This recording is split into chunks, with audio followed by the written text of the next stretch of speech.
Welcome, ladies. It's so good to see you guys again together. The January cohort is back together, even though you guys have been together, I think, since leaving here the end of February. So thank you for coming and giving some information. We welcome post commentary and talk about just kind of the before and after, because that's what we do a little bit of talking about. And then we'll be talking a little bit about the after yappas, so the post yappas that really lead into the Repioneering Church and the No Wasted Time Network and the commerce metrics that is a part of the formula that we work off of. The convertible community formula says first you do sustainable value-based transformation, and that's healing.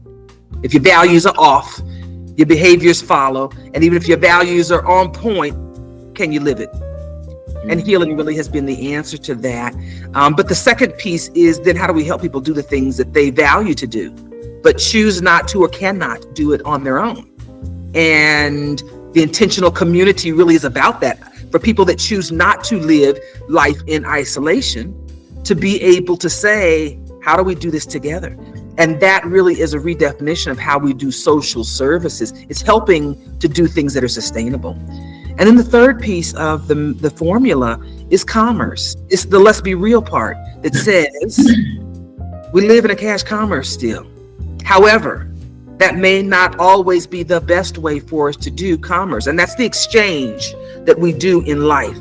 I have something of value. I have excess something of value, and I want to give it to you. Time, energy, intellectual property, and we make agreements on how we make the exchange. Oftentimes, we're familiar with dollars, but in this particular situation, we weren't doing that kind of exchange. It was value for value.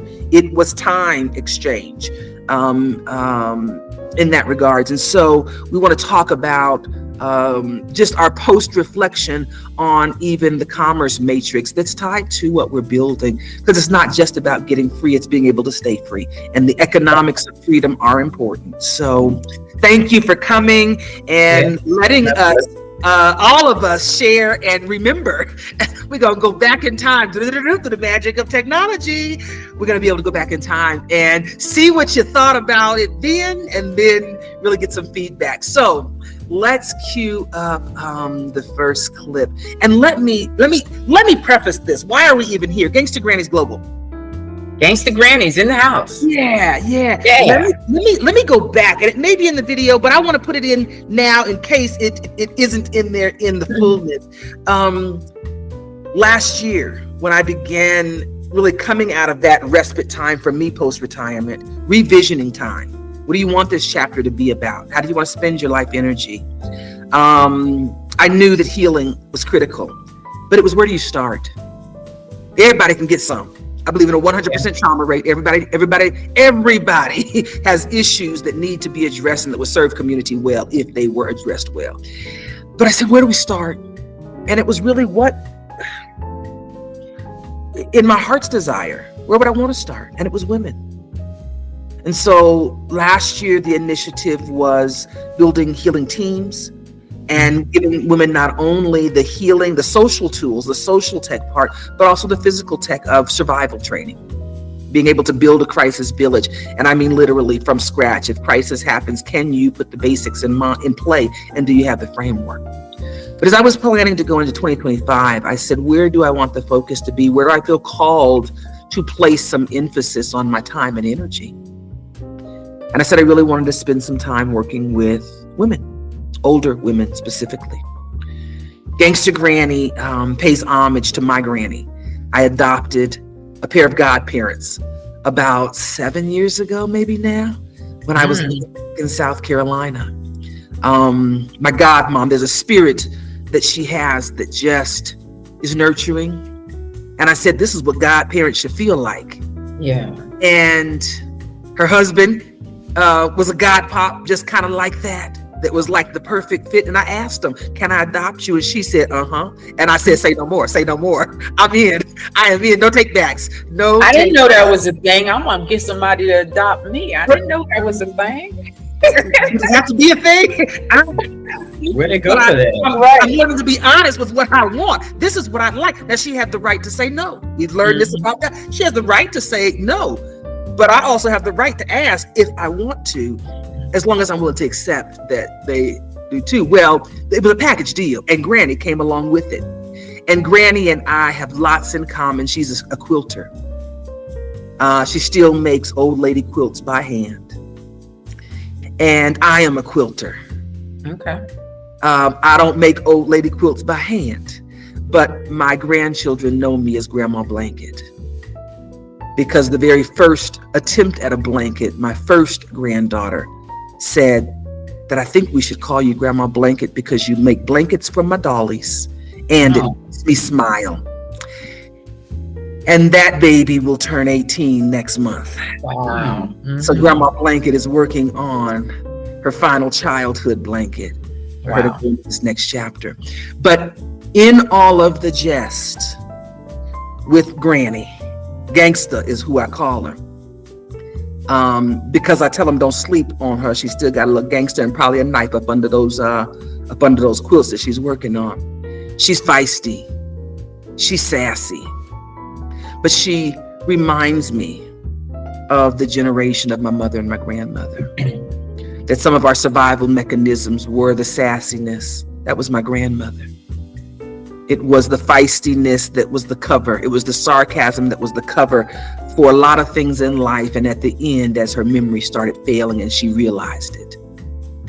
And part of that was about how hard it must be for my mother and grandmother's generation to have gone through life being successful.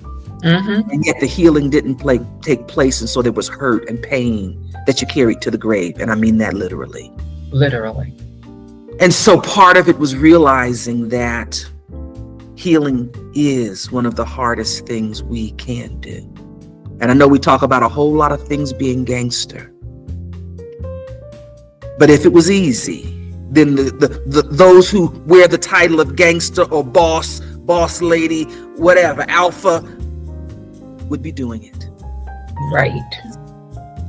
And I decided that one of the most gangster things you could do is to be an older woman, to go through life and stop and say, let me reflect and see where this pain that I'm still holding comes from, and to make the commitment to say, I gotta heal. I gotta heal so that my daughters and granddaughters and great-granddaughters see me healing. I gotta heal because don't I deserve it? And so I decided this year that I wanted to work with them in conjunction with really tweaking our intensive healing. This is not the intro healing. This is not the come vacation and dabble. This is the intensive healing that's designed that if we get in crisis, what's the quickest, fastest way that we can equip leaders to lead from a standpoint of strength and love and not fear and insecurity. And so part of this is really watching how challenging it is. So we want to do compassionate care, compassionate ministry. And so the 5 ladies that committed to this are part of growing this program into ways that will be expanding, that we hope will be shared and taken into all the places we can possibly get it. And so we decided to put the call out. There was not a selection process per se. It's first come, first serve. There are 5 spots that we will do a full work exchange, and a majority of the work is you committing to do the work of healing. And so I felt like if I could spend my life energy any way that I want to, I would want to invest in the lives of 5 women that were committed to bringing healing to their life. Because when you begin to heal, it spreads to every single person you come in contact with. Everything in life. That is the yapas for life energy, because the no wasted time talks about nothing being wasted when you commit to a healing and purpose living lifestyle. Yes, bad things happen in life, let's be real. But if I heal from it and I get some value from that healing, then it is not wasted. That means that the energy that it took out of my life isn't a total loss, that I'm going to get something forward. For me, being a numbers person, when I share what life has given me and others can benefit from it, that means someone else is getting value for energy that I spent.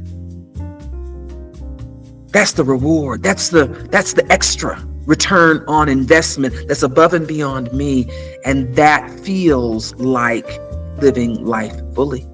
Yeah. How much can you get how much value can you get out of your life? A whole lot more if I share it. Right. Absolutely. If y'all get 2 cents worth of value added, I'm ahead because I've already gotten my full value out of it, and I continue to get the extra bonus.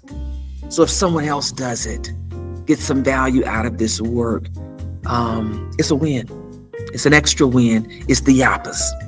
And so with that, we put the call out, and we had 5 ladies that responded, but it was kind of in a tie because there were 2 more waiting in the wings. When I dropped the final gavel and had commitments from the first 5. And we split the group in 2. We initially had 3 coming for January and 2 coming in the July cohort. And before the January cohort began, one had scheduling conflicts. And so in the video, you may see that person because this is the pre-cohort huddle that we were having. And the first clip and clips that we'll be seeing will be from that.